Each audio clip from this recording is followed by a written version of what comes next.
झांसी के सीपरी बाजार थाना क्षेत्र में सोमवार देर रात करीब 11:30 बजे सड़क हादसे में बाइक सवार युवक की हो गई मौत। दतिया जिले के धमना गांव निवासी 32 वर्षीय अंगद यादव पुत्र साहब सिंह सोमवार सुबह सीपरी बाजार थाना क्षेत्र के सिमरदा गांव में स्थित अपने मामा के घर आया था।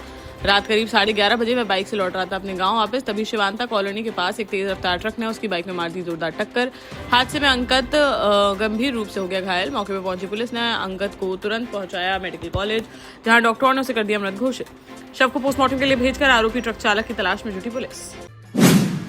ललितपुर कोतवाली पुलिस ने जिला पंचायत सदस्य मनोज कुशवाहा को बीती शाम कर लिया गिरफ्तार। चेक बाउंस मामले में न्यायालय द्वारा जारी किए गए गैर जमानती वारंट के आधार पर की गई है गिरफ्तारी।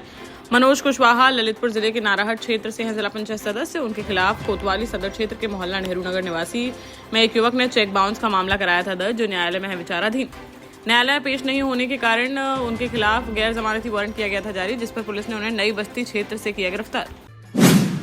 जालौन के एसडीएम रिंकू सिंह राही का मंगलवार दोपहर 1 बजे कर दिया गया ट्रांसफर। उन्हें उरई का बनाया गया है न्यायिक एसडीएम। उनकी जगह राकेश कुमार सोनी को जालौन का नया एसडीएम किया गया है नियुक्त।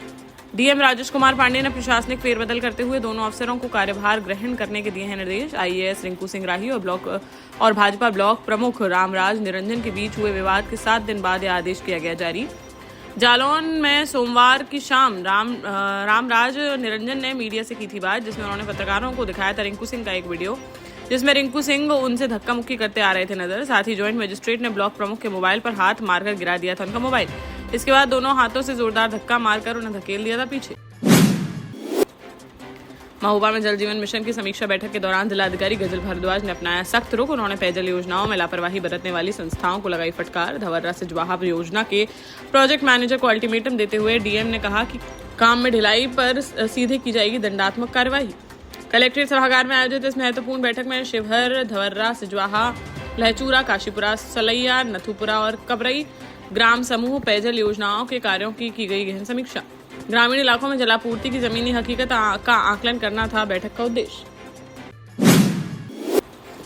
झांसी मेडिकल कॉलेज की मॉर्चरी में रखे महिला के शव का कीड़े खा गए कान।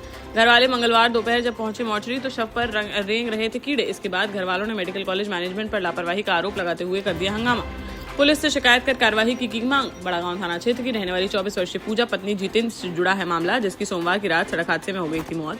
हादसे के बाद पोस्टमार्टम के लिए झांसी मेडिकल कॉलेज की मॉर्चरी में रखा गया था शव। मंगलवार सुबह जब पहुंचे परिजन तो शव की ऐसी हालत देख उनका फूट पड़ा गुस्सा। उन्होंने दोषी कर्मचारियों और जिम्मेदार अधिकारियों के खिलाफ सख्त कार्रवाई की है मांग। झांसी के गुरसराय थाना क्षेत्र में एक अज्ञात वाहन ने बाइक को मार दी टक्कर। इस हादसे में बाइक सवार 2 युवक गंभीर रूप से हो गए घायल। भड़ोखर स्टैंड के पास हुई घटना। घायलों की भड़ोखर निवासी 22 वर्षीय भूपेंद्र और 20 वर्षीय स्माइल के रूप में हुई है पहचान। स्थानीय लोगों की सूचना पर मौके पर पहुंची पुलिस तो दोनों घायलों को तुरंत पहुंचाया गया सामुदायिक स्वास्थ्य केंद्र, जहां प्राथमिक उपचार के बाद चिकित्सकों ने हालत गंभीर होने पर झांसी मेडिकल कॉलेज के लिए कर दिया रेफर। पुलिस ने मामला दर्ज करते हुए आरोपी वाहन चालक की तलाश कर दी है शुरू। झांसी मंडल रेल प्रबंधक अनिरुद्ध कुमार के निर्देश पर ललितपुर रेलवे स्टेशन पर मंगलवार सुबह से चलाया गया टिकट चेकिंग अभियान। वरिष्ठ मंडल वाणिज्य प्रबंधक अमन वर्मा के नेतृत्व में बिना टिकट और अनियमित यात्रा करने वाले यात्रियों के खिलाफ चलाया जा रहा है यह अभियान, जिसमें मुख्य टिकट निरीक्षक संजय कुमार सोनकर की टीम भी है शामिल। बिना टिकट पाए जाने वाले कई यात्रियों पर की गई है कार्रवाई। देश का जाना माना सैनफिन ग्रुप आपके लिए फिर लाया है झांसी में वास्तु के हिसाब से फ्लोर प्लान सहित एक शानदार टाउनशिप, जिसमें सुरक्षा की दृष्टि से सीसीटीवी, एक ही ग्रैंड गेट से एंट्री और एग्जिट, चौड़ी सड़कें, parking, car wash area, senior citizen and international fountain parks, swimming pool, gym, badminton, tennis आदि courts, school, hospital, shopping mart आदि कई सुविधाएं। इसीलिए तो हम झांसी में लोगों की पहली पसंद। जालौन जनपद में कुठौन थाना पुलिस को मिली बड़ी सफलता, जहां थाना प्रभारी जगदम्बा दुबे के नेतृत्व में पुलिस टीम ने मुखबिर की सूचना पर 3 अंतर जनपदीय चोरों को किया गिरफ्तार। पुलिस ने आरोपियों के कब्जे से 2 अवैध तमंचे, 2 जिंदा कारतूस, 2 मिस कारतूस, चोरी में प्रयुक्त मोटरसाइकिल, लोहे का सब्बल, नकद रुपए, मोबाइल फोन सहित अन्य सामान किया बरामद। पुलिस के अनुसार पकड़े गए आरोपी लंबे समय से जालौन समेत आसपास के कई जनपदों में चोरी की वारदातों को दे रहे थे अंजाम, जिनसे पूछताछ कर अन्य चोरी की घटनाओं का भी जल्द खुलासा होने की उम्मीद।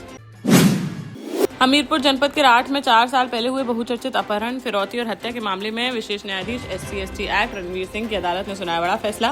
न्यायालय ने 4 आरोपियों को दोषी करार देते हुए उन्हें आजीवन कारावास की सुनाई सजा। किशोर सर्वेश कुमार की अपहरण, फिरौती मांगने और हत्या के अपराध में आलोक सिंह, जितेंद्र कुमार भान सिंह उर्फ किल्टा और प्रवेंद्र को सुनाई गई आजीवन कारावास की सजा। साथ ही प्रत्येक दोषी पर 60,000 रुपए का लगाया गया जुर्माना। टीकमगढ़ जिले में कलेक्टर विवेक श्रोतीय ने अवैध रेत खनन की सूचना नहीं देने के आरोप में मंगलवार को एक पटवारी को कर दिया सस्पेंड। जतारा जनपद की ग्राम पंचायत टानगा के पटवारी जितेंद्र बिरथरिया के खिलाफ की गई है कार्रवाई। कलेक्टर ने तहसीलदार जतारा के प्रतिवेदन और सोशल मीडिया पर सामने आए वीडियो के आधार पर उठाया यह कदम। जिले में 20 जून से 30 सितंबर तक रेत खनन पर पूर्ण रूप से लगाया गया है प्रतिबंध। इसके बावजूद कुछ इलाकों में अवैध रूप से जारी था रेत का उत्खनन। इसी संबंध में शिकायतें मिलने के बाद कलेक्टर ने की है सख्त कार्रवाई।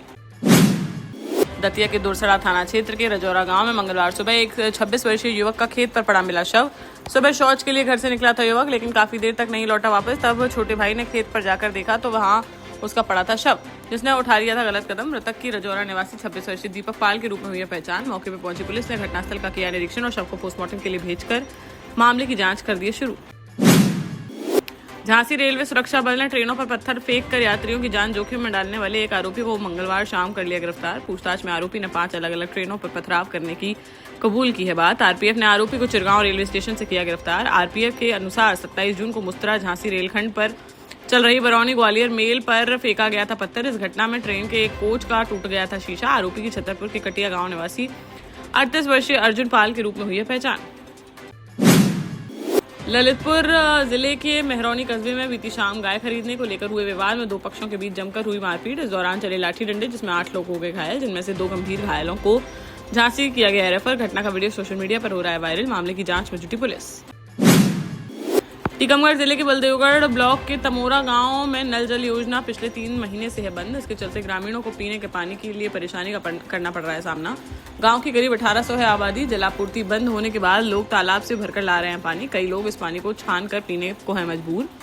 कुछ घरों में हैंडपंप भी ठीक से नहीं कर रहे हैं काम, जिससे और बढ़ गई है समस्या। ग्रामीणों का कहना है कि बिजली बिल बकाया होने के कारण योजना की बिजली आपूर्ति है बंद। करीब 6 लाख रुपए का बिल है बकाया। इस वजह से जल टंकी से नहीं हो पा रही है सप्लाई और ट्रांसफार्मर भी हो गया है खराब। शिवपुरी के माधव चौक पर बीती रात एक महिला और पुरुषों के बीच हो गई बहस। शहर के सबसे व्यस्त चौराहों में से एक पर हुए इस विवाद के कारण कुछ देर के लिए बन गया अफरा तफरी का माहौल और भीड़ हो गई जमा। प्रत्यक्षदर्शियों के अनुसार एक दुकान पर पानी पीने की बात को लेकर शुरू हुआ था विवाद। देखते ही देखते इतनी बढ़ गई कहासुनी कि दोनों एक दूसरे पर लगाने लगे आरोप प्रत्यारोप। मौके पर पहुंची पुलिस ने दोनों पक्षों को कराया अलग, तब जाकर मामला हो सका शांत। हालांकि किसी भी पक्ष ने शिकायत नहीं कराई है दर्ज। 18 साल पहले अपने स्टार्टअप के साथ ही योग्य नेतृत्व, अनुभवी टीम और सक्षम सेंट्रलाइज और उत्तरदायी प्रबंधन के बल पर सबको घर गुणवत्ता के साथ समय पर घर की योजना के तहत सैनफिन समूह ने बहुत ही कम समय में 1500 से ज्यादा यूनिट्स को दिया है कब्जा।